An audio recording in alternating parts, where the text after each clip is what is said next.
A quick pop-up video for those who are parachuting in and trying to figure out what's the lay of the land of posthumanism. So posthumanism looks at and calls into question basic ideas of what it means to be human. When I mean basic ideas, it's the ideas of what it means to be human that we've kind of grown up with. It's ideas that we've inherited for generations, really since the Enlightenment. And much of what I have to say today and through this idea of posthumanism comes from Michel Foucault's essay. He's a late 20th century philosopher. He has an essay called What is Enlightenment? And Foucault was influenced by a late 19th century German philosopher, Friedrich Nietzsche. In any case, posthumanism troubles the notion of what it means to be human. Often during the Enlightenment, or we even today have this inherited notion that there's some fundamental universal essence, right? All humans are created equal, right? We even have this in the founding document called the Constitution, which reads, all men are created equal. Now already there's a problem with that, right? It's men, not women. And not all men were created equal during the 1700s, 1776, in the Constitution, because there were slaves who clearly were not equal to those who owned them, at least not equal in terms of their rights and privileges within the society. So what we find is that who's human and the degrees of humanness of those humans has changed over time. That is, what it means to be human is historically constructed. If it's historically constructed, then there's no singular universal.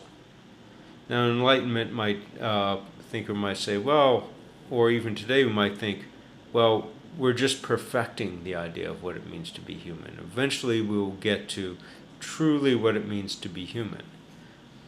But in posthumanism, what we begin to think is, no, in fact, this is always an ongoing project that changes according to different historical periods and different cultures where we are in the world. Now, to look further into some examples of how posthumanism might trouble essentialist ideas of the human, we can consider the mind-body split. So Descartes has the idea that he can think and that reason is primary and it precedes the body. The body can't be trusted because there are optical illusions and feeling, sense of touch, sense of taste can be delusional. But reason has a cold, clear insight into things. And today, in posthumanism, as we'll see, its understanding is you can't think without a body. So all thought is bodily thought. Or as Wittgenstein said, early 20th century thinker, he said, if a lion could talk, we couldn't understand it. So if a lion could speak English, we wouldn't understand it because its needs, its body, its way of seeing the world would be so fundamentally different that even if it spoke English, we'd have no concept, we'd have no common basis for those worlds because it lives in a different sort of body. So this is a sort of fundamental notion that for posthumanism is that we're bodily beings and that we're beings who are thrown into a world that has particular types of technologies, and our thought is shaped by the technologies around us. The fundamental technology, in fact, being language. Language is a technology. But then all the other sort of apparatus that surround us. And some of those apparatus are culturally determined, regionally determined, economically determined, and all those shape identity and thought. Another example of posthumanism is the notion of memory, that we construct a narrative of this self. Posthumanism posthumanism often thinks there's no singular self, but the self is the convenient narrative that we construct at any particular time. So if I think of myself, or ask you to think of yourself, when you introduce yourself, you're not going to give every moment in the history of your life. Instead, we often actually think of ourselves based on highlights of our life. And as time goes on, which highlights, which things are important, change. Which things we value change. And so we create a new narrative arc, and a new sense of who we are. So self isn't a steady or singular thing. Another example of this is that which self are we talking about? For example, I'm a professor, but I'm not always a professor. That's one self.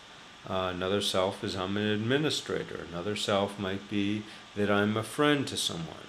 Another that I'm a parent or a lover or a child, etc. So we have whole sets of relationships, and each of those are a slightly different sense of self.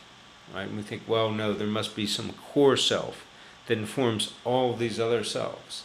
But in fact, what we find is that these are differently constructed narratives, some of which have patterns, but also some that have anomalies too. And then we try to create new narratives to account for the anomalies. But then that throws out something different that doesn't account for other elements of the self. So we never arrive at a homogeneous self. Another example of this problem is that is it the self that is listening to the video now, or this myself that's talking now, or is it the self that is getting streams of email or getting text messages on the phone? We have multiple selves at the same time. They're all happening. Or is it my Facebook self? Is it my Twitter self? All those are happening right now, even when I'm not aware of it. And this was one of, in fact, Freud's great insights, is that much of the sense of self isn't rational, it isn't conscious, it's unconscious. That the conscious and rational self is just the tip of a greater iceberg of motivations and proclivities that we can't fully grasp. So the post-human self is much larger, more amorphous. It has tendrils into technology, into animality, into the unconscious, into different temporalities, into power relationships, because there's the sort of self of teacher-student, there's the self of parent-child, etc. So there are a number of different power relationships that help us to position ourselves, and by which we construct a self. So we'll look at a variety of these things in understanding what does it mean to be human in the world today. And that meaning, what it means to be human, is in fact post-human.